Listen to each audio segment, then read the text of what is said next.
Mahirap maging mahirap, pero masaya. Mahirap dahil lagi kang bitin. Bitin sa pera, bitin sa pagkain, bitin sa pahinga. Na halos hindi mo na alam kung makakapagpahinga ka pa ba.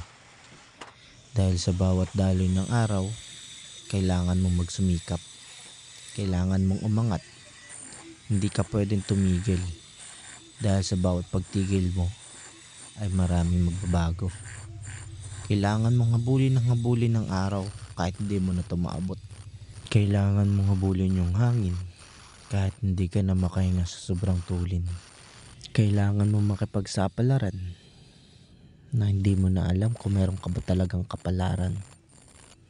Kailangan mong magtipid para pagdating ng araw di ka maiipit.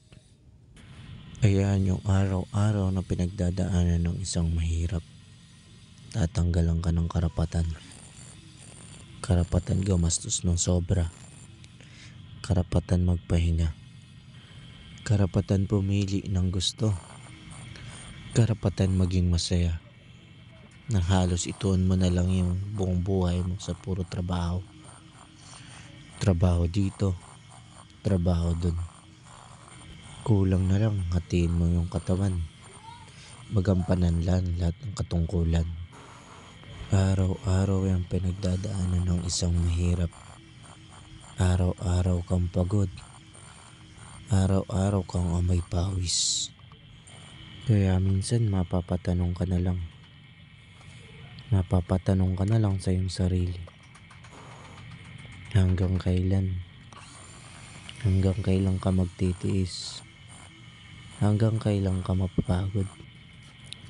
Hanggang kailan ka maiipit sa realidad at pangarap na araw-araw mo lulukohin yung sarili mo na kaya mo to, na hindi ka bibigay, pero bawat pugso ng araw ay sadyang nakakalumbay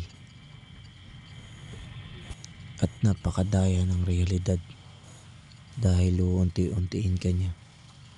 Uunti-untiin ka niyang umayaw.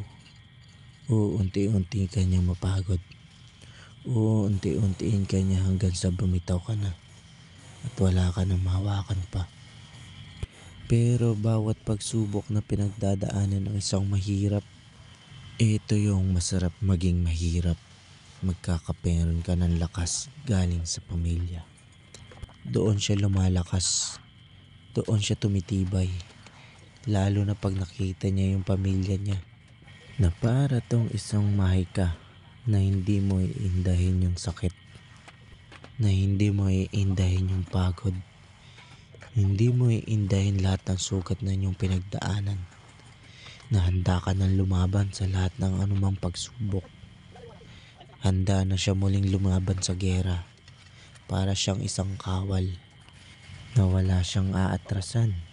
Maligtas lang ang kanyang pamilya. Tuloy-tuloy siya sa mga pangarap. Hamot mabot hanggat malapat. Makamit niya sa kanyang palad. Pamilya ang kanyang lakas. Pamilya ang kanyang buhay. Pamilya ang kanyang gabay para maabot ang tagumpay.